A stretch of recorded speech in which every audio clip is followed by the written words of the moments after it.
Bueno, vamos a ver, estas tres enfermedades que les voy a platicar van a venir en el primer examen. Entonces, aparte de lo que ya vimos, más desnutrición, reanimación, exploración del niño del recién nacido, crecimiento, desarrollo, todo para que empiecen a estudiar. Entonces, hoy vamos a hablar de tres enfermedades, nos da tiempo de avanzar por una.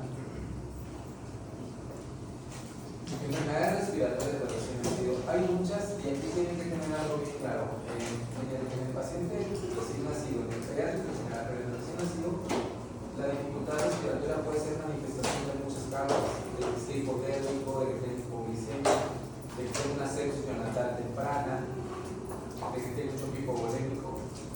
Pero sí hay enfermedades o entidades plenamente pulmonares que se van a manifestar con dificultad respiratoria.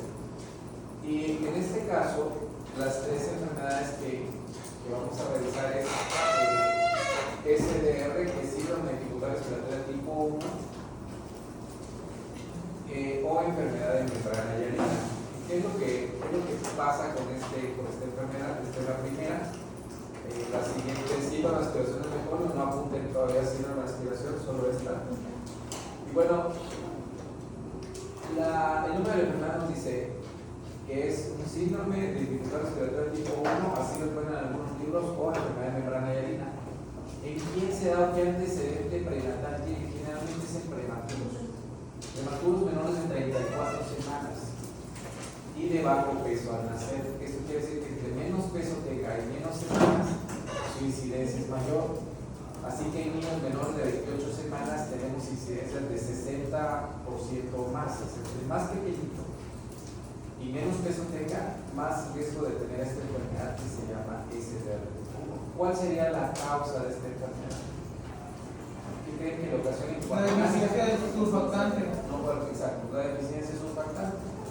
Entonces vamos a platicar un poco de surfactante. ¿Qué es el surfactante? Pues es en la situación de la producción de los surfactantes a nivel pulmonar, es una grasa, un fosfolípido y proteínas que le dan la tensión superficial al alveolo. Recuerden que cuando la unidad funcional del pulmón es el alveolo, porque se lleva el intercambio gaseoso entre oxígeno y CO2. Entonces, ¿qué pasa con estos surfactantes? Se dice que mantiene la tensión superficial. Por ejemplo, si nosotros recuerden que en el ciclo respiratorio nosotros inspiramos, no. Y después de la inspiración expiramos, sacamos el aire. Bueno, al final de la expiración hay un valor de ventilación que se llama presión al final de la expiración, que es el P. Entonces nosotros ventilamos, expiramos y nuestro pulmón no se colapsa, nuestros alveolos no se colapsan. Esto es lo que sucede con el recién nacido prematuro. En su proceso ventilatorio, el surfactante lo que hace es que no se colapsa, mantiene la tensión superficial. Entonces, para que esto no suceda, o en qué momento él tiene menos riesgo, tiene que tener más de 34 semanas, porque a partir de la semana número 34 se genera surfactante de buena calidad y cantidad. Entonces, todo bebé que tenga menos de 34 semanas tiene riesgo que al nacer tenga dificultad respiratoria. Entonces, ¿cuál es el principal riesgo? Pues que nazca un prematuro menor de 34 semanas. En la práctica, en la realidad cotidiana es que tenemos muchos prematuros nacidos porque la mamá es preeclámptica, porque tiene infección de vías urinarias, porque tiene una incompetencia espinocélica. Se da causas tanto fetales como maternas. ¿Qué haría un médico de primer contacto en su centro de salud? Si le llega una mamá que tiene 29 semanas, el producto por ultrasonido pesa 900 gramos, tiene trabajo de parto, dilatación y borramiento. Entonces, ya este bebé es un prematuro de 29 semanas, 900 gramos, 800 gramos. ¿Qué harían ustedes en su centro de salud para mejorar la evolución de ese bebé? ¿Hay algún tratamiento que se le aplique a la mamá? Sí, es dexametasona. Entonces, esquema de maduración pulmonar. Esto les va a tocar hacerlo. Todo bebé que llegue a mi centro de salud o a mi segundo, primer nivel de atención, trabajo de parto, prematuro, menores de 24 semanas, esquema de maduración pulmonar. ¿Qué se ha visto, se ha estudiado? Que le ponemos esteroide, puede ser betametasona o dexametasona, y se dice que esto genera que haya una mejor producción y activación del surfactante. Entonces, a los bebés que les ponen dexametasona o betametasona a la mamá y nace y le pongo surfactante, tiene mejor evolución ventilatoria. Esa es la diferencia. Que aquel que solo recibe surfactante o aquel que no recibe nada. Eso ya está medido en protocolos. Entonces, ¿cuál es la diferencia? Que una ámpula de dexametasona cuesta 36 pesos o hay genéricos de 16 pesos y un frasco de surfactante cuesta 25,000 pesos. Entonces, ¿cómo va a funcionar ese surfactante? Hay que ponerle dosis de esteroide a la mamá, siempre y cuando tenga menos de 34 semanas. Les decía a sus compañeros, existe algo que se llama periodo de latencia. Le pongo la dosis de esteroide y tengo que pasar 24 horas para que ese esteroide mejore la función pulmonar.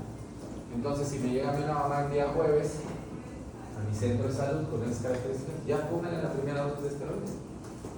Porque si no los mandan y van a ver qué sucede, decimos a la mamá, pues igual jueves en la tarde le decimos, váyase a Tucson, pero no le ponemos el esteroide. La mamá ya va y se regresa a su comunidad y va a hablar todavía con la familia, con el esposo. Ya pasaron 12 horas, al otro día llega al hospital, ya pasaron otras 9 horas porque venía de una comunidad de 10 horas, ya lleva 19 horas y no ha recibido su surfactante. Cuando llega con nosotros, ¿qué hacemos? Si lo saca el ginecólogo por una cesárea de urgencia, porque ya tiene sufrimiento fetal o así, su pronóstico es muy malo. Si me da chance y todavía no van a hacer, pues nosotros empezamos el esquema, pero tenemos que esperar 24 horas, se llama periodo de latencia. Usted lo que debe hacer es ponerle el esteroide para que cuando llegue ya con 9 horas, 10 horas, pues ya me espero el resto de horas que falta para cumplir 24. Y nosotros, si a las 3 de la madrugada ya cumple hora de latencia, digamos, ya le pusimos surfactante y cumple hoy en la madrugada 24 horas de habérselo puesto, en ese momento el gineco abre, lo saca y al bebé lo abre. Entonces, esta es una técnica muy importante. O aquí como en la definición, cuadro respiratorio agudo, propio de la edad neonatal, particularmente prematuros, y se dice que en el alveolo hay membranas de fibrina y restos celulares. Entre menos edad y menos peso, la incidencia es mayor. Entre más edad y más peso, la incidencia es menor. Más frecuente en el sexo masculino. El sexo fuerte. Bueno, esta es una figura que nos muestra que de este lado tenemos un alveolo normal, del lado derecho, y del lado izquierdo tenemos en el borde del alveolo una membrana engrosada, una membrana rígida con fibrina, como que estuviera como cristalizada o dura. Eso hace que ese alveolo no funcione, y es por inactivación y falta de surfactante, ¿no? Entonces,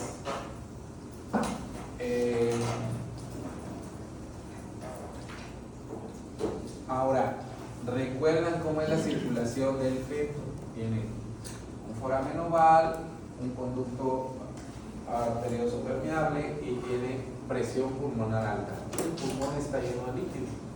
Cuando el bebé nace, tiene que mejorar, tiene que bajar la presión pulmonar y subir la presión sistémica. ¿Cómo lo logra? Eliminando el líquido y empezando a activar el surfactante, que será una de las características, decía, aclaramiento del surfactante, de que el surfactante esté activándose y funcionando. Si eso no sucede, ¿qué es lo que pasa con estas enfermedades junto con la síndrome de expresión de mecomio? Digamos que yo veo que el niño está hipoxémico, tiene dificultad respiratoria, pues le pongo un CPAP o le pongo oxígeno, y digamos que no tengo surfactante en mi centro de salud, pues el oxígeno va a llegar aquí al alveolo, pero cuando llegue aquí y vaya a hacer el intercambio gaseoso no lo va a poder hacer. Si yo le tomo una gasometría, puede estar con una acidosis respiratoria. ¿Cómo es la acidosis respiratoria en una gasometría? ¿Cómo está la acidosis? Pues el pH está bajo, menos de 7.35. ¿Cómo está la PO2? PaO2, presión arterial del oxígeno, disminuida. Y la PaCO2, elevada.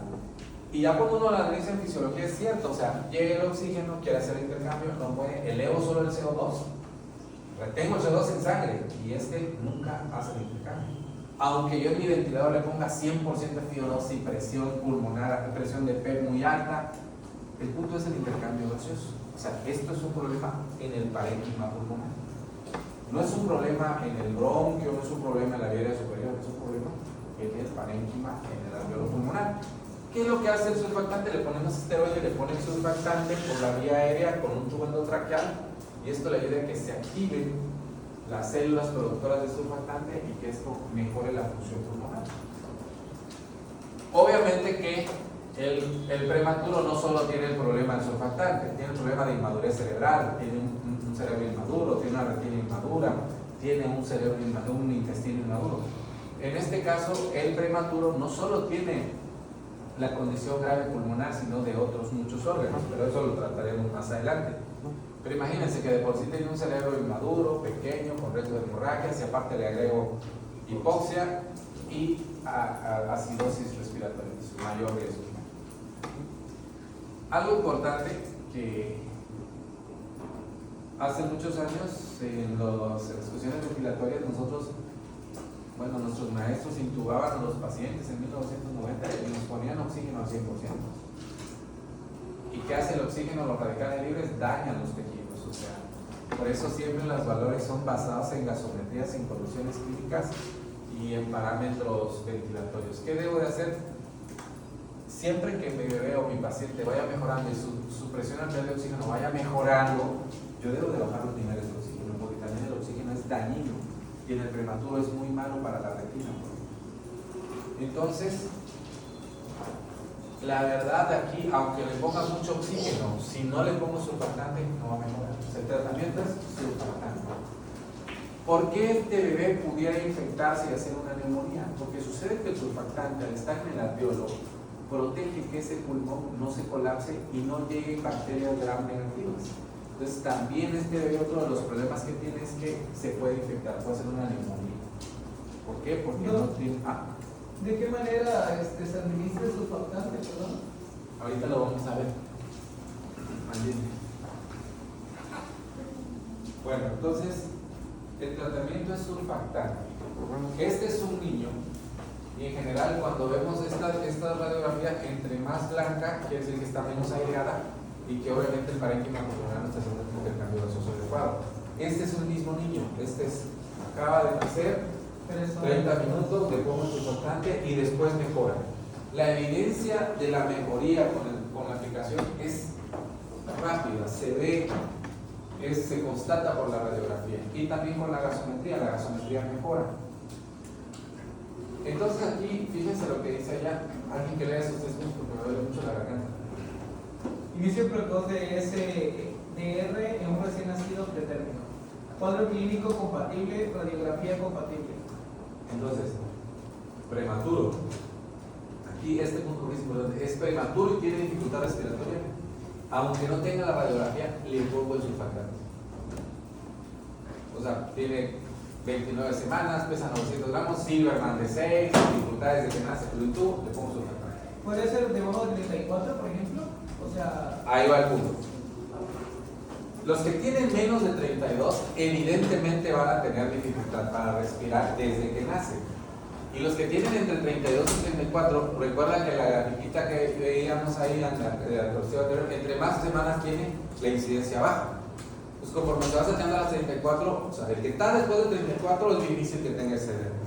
Pero entre 32 y 34 puede ser que el bebé nazca y tú inmediatamente no veas dificultad respiratoria. Pero como es prematuro, dices, oiga, ponle una radiografía, le pones oxígeno, tiene un Silverman de 1, le pones oxígeno con CPAP nasal, pesa 1600 gramos, está acostadito y te puedes esperar a la radiografía. Esa se llama que no le hiciste un tratamiento precoz con surfactante. Tenías que le tomaste una gasometría, le pediste una placa y ya con la placa decides. Entonces hay dos tratamientos. Tratamiento precoz, aunque no tengas placa y la dificultad es mucha, el peso es bajo y menos de 32 semanas, pones surfactante. ¿Cuál es el teje maneje? Que un frasco de surfactante cuesta 25,000 pesos. Entonces no están en todos los lugares, ¿no? En algunos lugares hay, en otros no. ¿Y en qué me puedo esperar? En aquel que cumpla criterios de edad, pero que no tenga dificultad respiratoria. Bueno, si nosotros imagináramos a qué se parece, como una la primera, como una radiografía de COVID, como un microinfiltrado nodular, micronodular. Pero realmente la diferencia es que cuando le pones el surfactante mejora, ¿no? Este es el tubo endotraqueal y aquí está el tubo endotraqueal, es el mismo efecto. Y aquí hay una clasificación por grados. Entre más blanca esté, mayor grado de severidad tiene. Entonces el grado 1, 2, 3 o 4, o ahí está catalogado como A, B, C, y D. Entonces esta es la peor. Grado 4, grado 3, grado 2, grado 1. Si se dan cuenta, entre más blanca se vea la placa, mayor es el grado de problema que tiene, o de radiográfico de SDR, ¿no? Patrón granular fino, imagen de vidrio despulido, aumento de la radiopacidad pulmonar, radiopacidad completa, ¿no? Son los 4 niveles de SDR.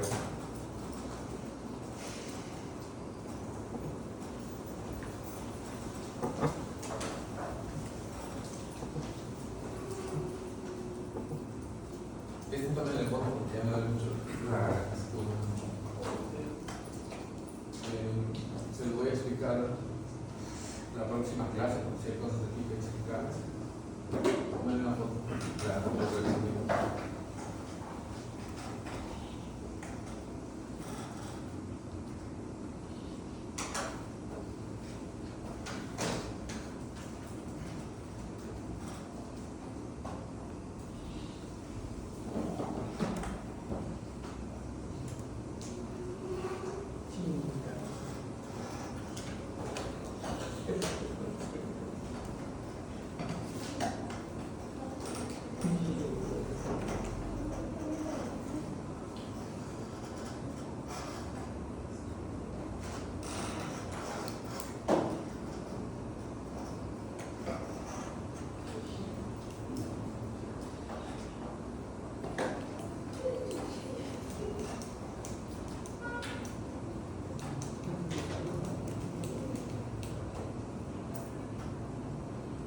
Ok, entonces,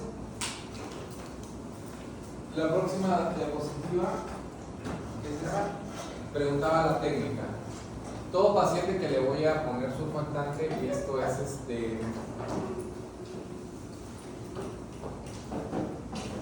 esto es prácticamente nuevo, no, digamos que en el 2005 se empezaron a hacer los protocolos masivos de aquí en México, y obviamente que ese surfactante se llama endotraqueal, de aplicación endotraqueal. Tengo que ponerle un tubo endotraqueal, que era la primera técnica, y se llama ISUR.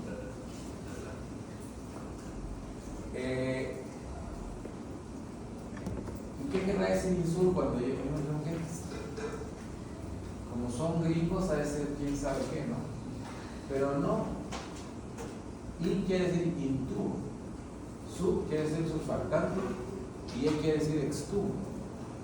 Intubo, surfactante, extubo. ¿Qué querrían decir ellos? Que tendría que intubarlo, le paso el surfactante, una vez que le pasé, ¿cómo le paso el líquido? Es una ampolleta color blanca, lechoso, porque es fosfolípidos de origen bovino porcino. Se lo paso con una sondita, lo podemos hacer esta práctica cuando tengamos un surfactante. Le paso el surfactante, lo ventilo así con este ambu, y luego lo extubaba. ¿Cuándo lo extubaba? ¿Vieron las radiografías? Entonces le tomaba una placa y decía, sí, ya mejoró, su gasometría no está acidótico, necesita una fracción de oxígeno del 40% menos, ya mejoró, le quito el tubo. Lo que sí se veía con ese tipo de técnicas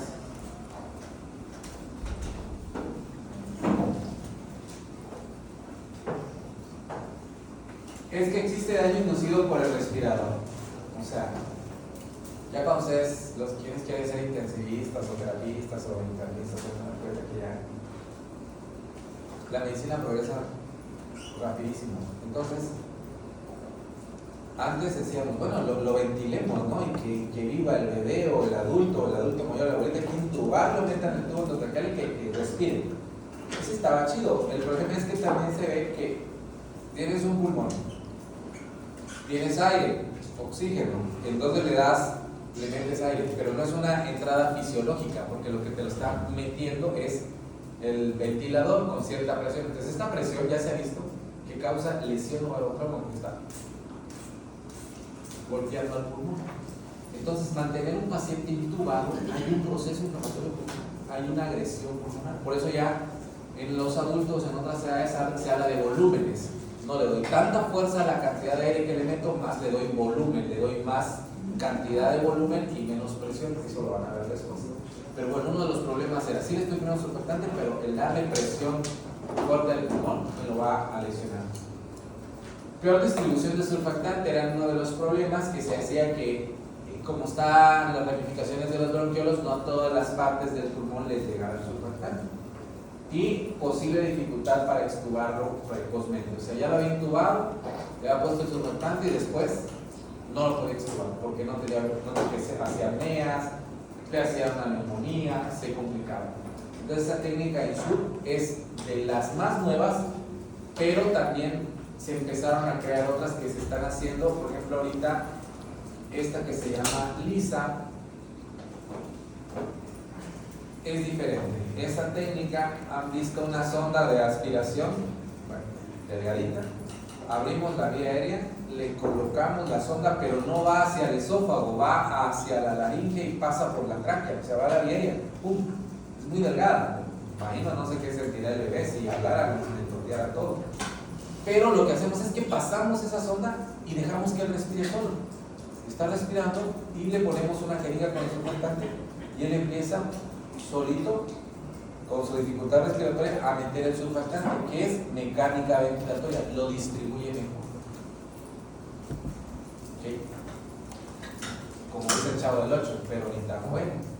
¿Por qué ni tan bueno? Bueno, porque una cánula de esas que es especiales cuesta como 3,000 pesos y un tubo endotraqueal cuesta 120 pesos. Entonces, cada instrumental que vaya avanzando en la medicina se hace más caro.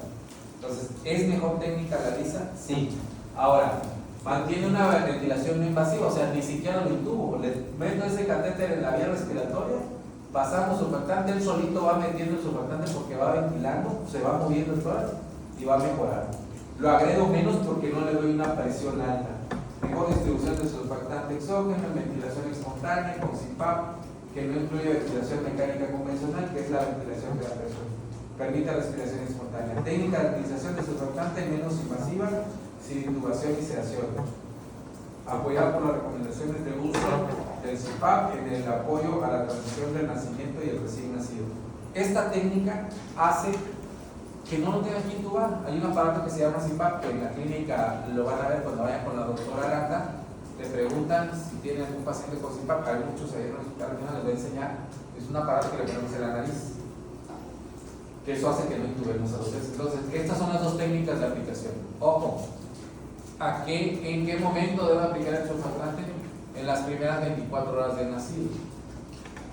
Si me nació en mi comunidad el lunes y no hubo cómo trasladarlo, y yo lo traslado hasta el martes o miércoles, después de haber pasado 24 horas de nacido, se ha visto que aunque le aplique surfactante, no hay mejoría importante. Entonces, el surfactante es en las primeras 24 horas. ¿Qué otra cosa? Pues, como les decía, como es un prematuro, puedes vetar que esté en ayuno, que tengan que tener sueros, que tengan que tener antibióticos, que tengan que estar intubado también por hipoxia o por encefalopatía isquémica. O sea, esta enfermedad es más bien, aunque solo es por déficit de surfactante, la prematurez misma del bebé hace que tenga otras complicaciones. ¿Qué sería lo ideal en este proceso del control prenatal? Control prenatal adecuado, aplicación de surfactante, de esteroide en la mamá, menores de 34 semanas, y enviar a este bebé a segundo nivel de atención. O sea, deben de nacer en hospitales de segundo nivel, para segundo nivel que tengamos surfactante. Bueno, problema, pues, parece que no es tan complicado, pero por ejemplo nosotros precisamente este fin de semana tuvimos problemas severos en el hospital. unos 52 niños, de los cuales tenemos 28 intubados, es mucho. Y de esos son como 20 prematuros. O sea, imagínense, poner una dosis surfactante está bien, ¿no? Pero meter 10 dosis surfactante en 3 días, estamos hablando de 400, 500 mil pesos, muchísimo, ¿no? Entonces, lo que decíamos al principio, son 30 días de vida de un neonato, después ya se hace lactancia, pero son muy caros. No es el tema de este día, pero por ejemplo Holanda en reanimación y en asistencia a prematuros ha decidido dar poca asistencia en niños menores de 750 gramos. Menos de 750 gramos. Ya ven que los holandeses le hacen a la eutanasia y todo eso. Invasión mínima. Sí. Ellos hacen un protocolo de invasión y comprobado, Dicen, si le pongo prematuro de 600 gramos y lo intubo y le pongo esto y le empeté y eso, igual y se mueren el 50%. Entonces ellos están optando, claro, este no es el caso, ¿no? Pero solo para dar un comparativo de que nosotros, pues si vamos comparados con Estados Unidos, que es donde nos manda la tecnología y los avances médicos, pues sí vamos rezagados, porque lo que ya hicieron en Estados Unidos nosotros no lo hemos hecho y vamos hacia allá. Por eso es que ven ustedes que los protocolos de nosotros son apegados a Estados Unidos, pero ya en Estados Unidos se hizo. Entonces hay que voltear a ver también algunos artículos europeos. Yo, por ejemplo, reviso muchos los españoles, que es más fácil para mí, y son muy actualizados. Entonces, revisen cosas de ese tipo. Entonces, sí llega un punto en que, ahora que vayan allá al regional, vean prematuros que están tornadísimos, malísimos. Entonces ya no solo es en sí la propia enfermedad pulmonar, sino la complicación por prematuros. Bueno,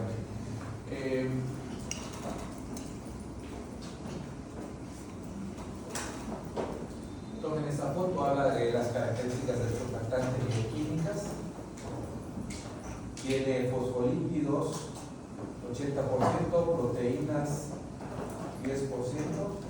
Y lípidos 10%. Es una sustancia oleosa, pues grasosa.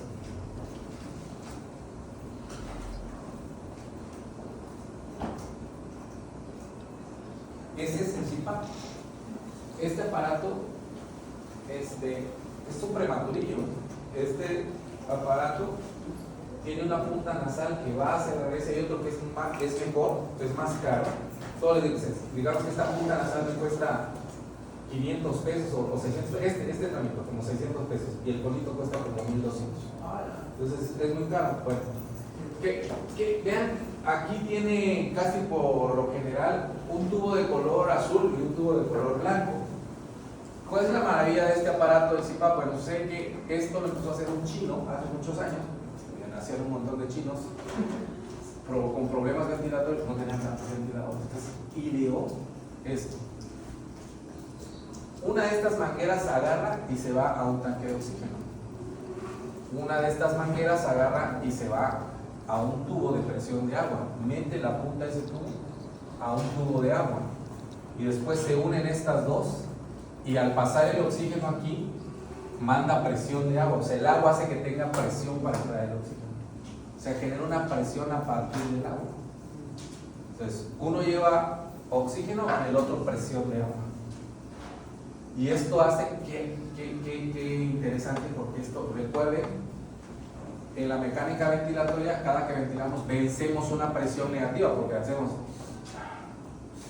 esto. Entonces imagínense que él, cuando escuchen este aparato, está así, aumentando una presión continua. Esto hace que el alveolo tenga menos riesgo de colapsarse y que él se canse menos de respirar.